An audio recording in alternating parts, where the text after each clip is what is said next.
Hello, everyone. It is Rory here at that Eurovision site, and I'm joined by the lovely Jazzy here as well. And yeah, we are back once again to talk and recap another national selection that have taken place in this year's contest. And this time we are going to be talking about Etapa Națională from Moldova.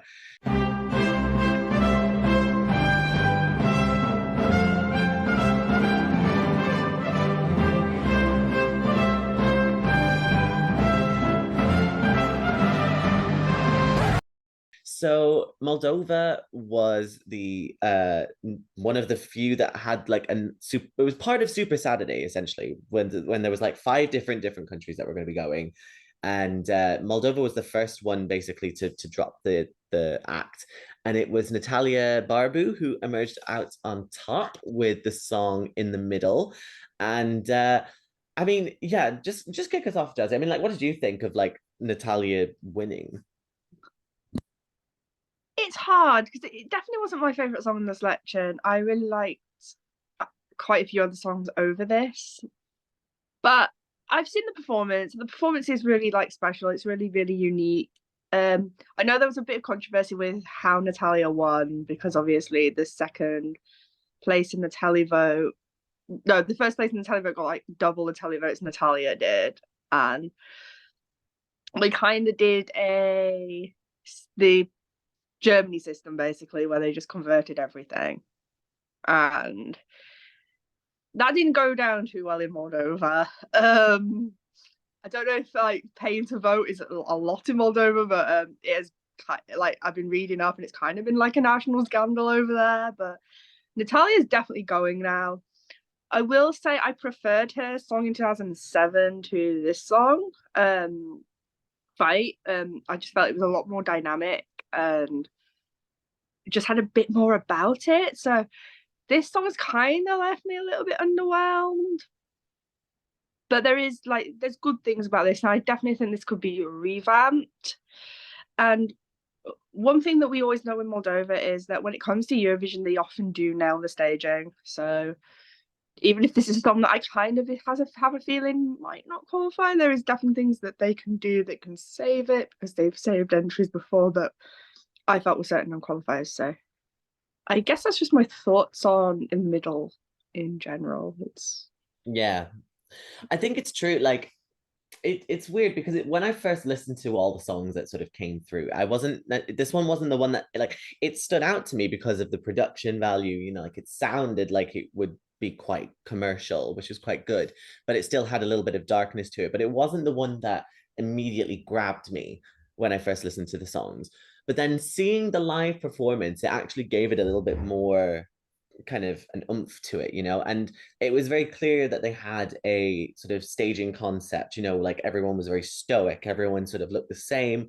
And then, then they have that moment in the second chorus, where they turn to the other microphone and then they start doing the clapping and then they get the violins out and then they have that kind of like violin solo. Like, I mean, there's a lot that can work with this, but I have to say that it like on first impressions when I first heard it, it was not the one that just immediately was like, wow.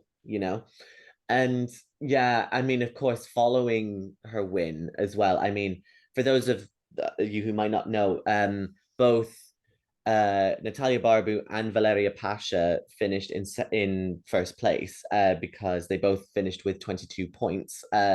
With Natalia getting 12 from the jury and then 10 from the televotes, and then Valeria getting 12 from the televote and then 10 from the jury. And so, as a way to break the tie, they said that the person who got the most points from the jury was declared the winner. And so that's how we ended up with Natalia going through. And there's been a lot of problems with that. So I'm not 100% sure if, it's like how Jazzy said, it must have been a national scandal now at this point. So I wonder how it's going to translate to then making it to the stage. But yeah, I think it was a good show. In terms for Natalia staging. There's, like I said, there's a lot of potential, and I'm hoping that they'll kind of like slicken it up a little bit. Mostly just because we know that Etapa Națională doesn't really have the biggest budget. So fingers crossed, maybe, because it does look like Moldova will be having a bit of an uphill battle, but we'll get to that in a second anyway. But yeah, I mean, what did you make of some of the other songs that were sort of competing in the selection? Because, obviously we had the auditions and then, some of them got culled and then now we had the like final. So yeah, what did you make of it? I'm not going to pretend I've listened to any of the songs beyond the final 11 songs, because I haven't. I really liked Valeria's Anti-Princess. I think that is totally something that's up my street. So I've definitely agreed with the tally vote on this one. I have to say, it was just a lot more dynamic, and I think had a lot more about it. I think there would have been a little bit more to work with at Eurovision than there might be within the middle, but that might be a bit controversial because obviously the staging for in the middle, obviously the staging was pretty decent at Etapa, and obviously they don't have the highest budget, so I am imagining, oh, what could they do at Eurovision then? But yeah, I really liked OL's No Space, No Time. I just this isn't usually a song I would really like typically, but I really like it feels really intimate, and I've listened to it on Spotify, and the version that was in the national final was not like the full version. Like the full version on Spotify is a lot longer. So obviously they would have had to shorten it had it won the selection. And I don't know whether that would have worked, to be fair, because it's a song that builds atmosphere as it goes on. So I don't know. But obviously we have this debate every year with Festival y Congress and San Remo. So and they have to cut their songs every year and they don't always cut them right. So yeah. Yeah, there wasn't many songs I was too like in love with in this selection, I won't lie. I won't say it was low quality. I'd just say it just there's a lot of stuff that just wasn't to my taste in this selection. Um, but yeah, I think they did the best with what they have, and I think that's what Moldova always do, and they just seem to always find a way in Eurovision. So, and yeah, I thought the show was okay. The show ran pretty smoothly. I think it finished like 40 minutes early, but Don't know how, to be honest, because oh, that interval act. I was the one that was live tweeting Etapa Națională for those of you who didn't know. And there came a point when the interval act came on. It was a Romanian band called Holograph, or Hologram. It's one of the two. But anyway, and they performed for a good 45 minutes. And I was like, so I ended up making dinner in the midst of all of this. And by the time I came back, it was still going. So it was like, well, wow. you know? So yeah, it was quite smooth though. I would definitely agree with you on that, you know. Um, as for songs for myself, definitely, I made it clear from our rankings that like, like my favorite was No Time, No Space by OL. Like that for me was like one of the most bright and the most intimate songs, the most personal songs, because she wrote it with her husband. And you know, she was in the selection last year, and then she had like a bit more of like a funky jazz kind of look. And then now we've got this more of a pop ballad, sort of soft, gentle, orchestral kind of thing. And that it just tickled me in the right way. I was like, I loved it. It was so, so good. And it started off getting on really well with the juries. And then as time went on, and it just kind of fell off the wayside, I was like, it's okay, it's fine. It's not fine, but it's fine. Uh, so yeah, that was a personal heartbreak for me, but I did really enjoy it. I did also really like Catalina's Fever. I think that was the Battle of the Fevers. That was the one that won out.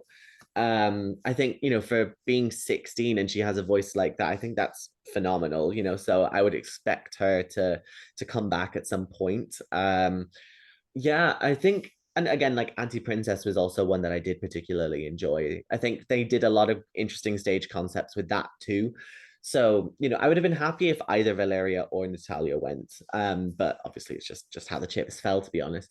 But yeah, in terms of the actual show, things are great. I think, the TRM did a really good job at like, making it feel like a good show.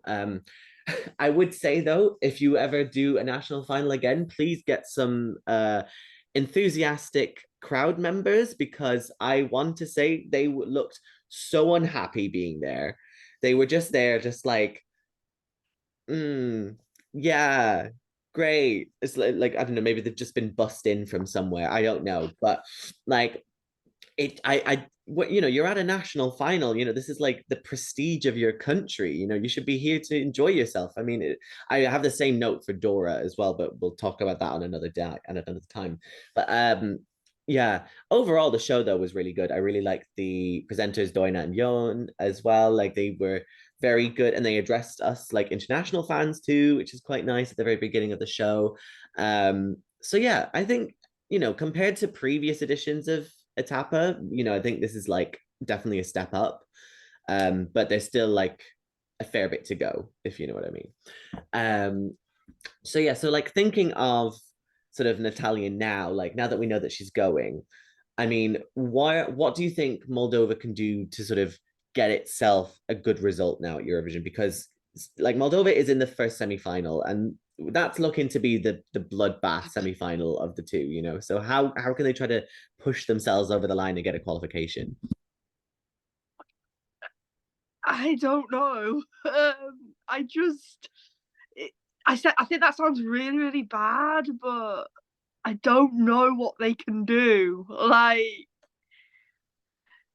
that first half of that first semi is insane.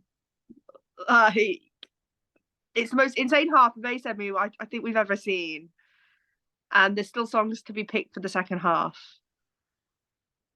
as well as Serbia for the first half, and I think Serbia will probably pick a pretty strong song as well. So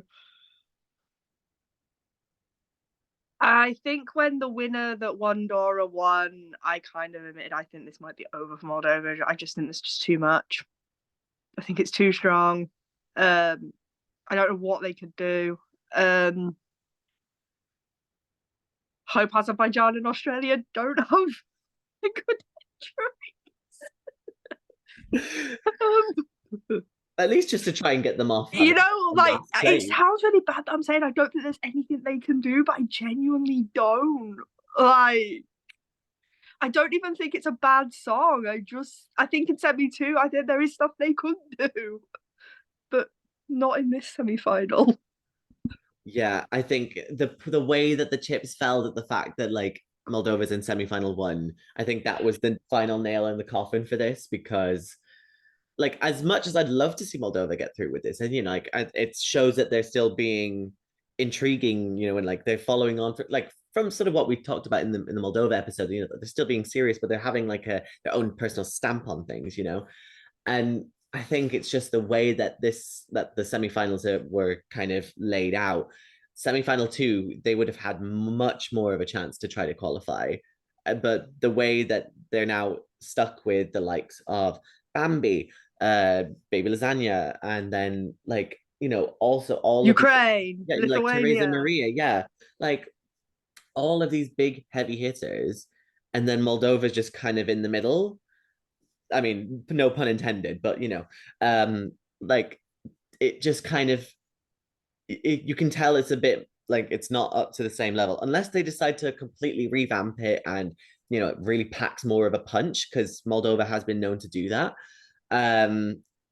But I'm struggling to see how there could be a way for them to qualify out of this. I mean, I'd love it, but it might be a bit tough. Fingers crossed, you never know. Like obviously maybe there'll be absolute terrible like problems on the night for like sound quality, and Moldova might be the only good one that sort of comes through. You like, who knows? But yeah, I it's a shame, because obviously like all the good like big heavy hitters, it makes it so much harder for them to try to make it through. I think the only thing it's got is that it will perform after all these heavy hitters because they're all in the first half of that semi. Yeah, that's true. So, Yeah, but do I then see a world where every single song in that first half qualifies? Absolutely. I do. yeah, we have seen But it before, in 2019, wasn't it? Like only two songs that qualified from the first half of the second semi-final, and then all the other ones were from the second half. So it is possible, It's, you know. But yeah, so like I'm just and obviously Finland's in the second half, and I think they could qualify as well. mm, So, and we yeah, haven't heard Australia or Azerbaijan yet, that's true. And Iceland, or yeah, Cyprus. or Cyprus, yeah. So I mean, depending on how things will go, there is a potential path, but it's statistically quite hard, I would say. Um, but yeah, so I mean, just before we kind of wrap things up, I guess, is there any sort of like final points about like Moldova's selection that you think, people should know about? I can't say I like was paying full attention because I was live tweeting SD Law at the time. But can I just ask, like, a PSA announcement? We don't need any more ABBA tributes in national finals. We've So progressed true. past the point It's for so ABBA true. tributes in national finals.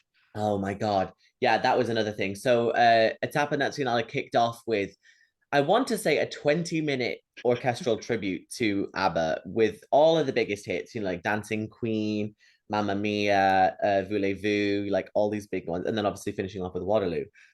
But oh my God, like I've had my fun now. I've had my fill. We don't need any more ABBA, please. I'm begging. Oh, Jesus Christ. Well, who knows? But luckily, we only have to put up with it for this year, and the next year it's going to be gone again, so it'll be fine. Will Um, it be gone again? uh, Probably not. well, let's not I manifest mean, even if anything, but Sweden don't win again, they'll probably still do tributes to ABBA. Let's be why let's not? be real. Yeah. Um, but yeah, so with that, yeah, I think we kind of have pretty much everything covered on this. So thank you so much for watching. Let us know what you think about Moldova's selection for the Eurovision this year. Did you like it? Did you not like it? Who should have won for you? Do you think Natalia was the right winner? Let us know what you think. Obviously, this is a conversation, so we'd love to know what you guys think about this. In the meantime, continue to follow us on all of our social media. We are on Facebook, Instagram, Twitter, TikTok, Threads, Tumblr, Blue Sky. Pretty much every single social media that you can ever shake a stick at, we're on it, and it's all at that Euro site. So that'd be fantastic. Also, follow us for our podcast as well. Follow us on Spotify, Apple Podcasts, wherever you get your streaming platforms for that. Also, follow us on Facebook, Instagram, and Twitter at that Euro podcast as well. And yeah, I need to have a bit of a decompress now of Etapa Națională. I think I know more ABBA tributes. I think that's the thing. We've learned that. That's the one thing we've got from this discussion. Oh God. Right. So shall we say goodbye? Bye. Bye.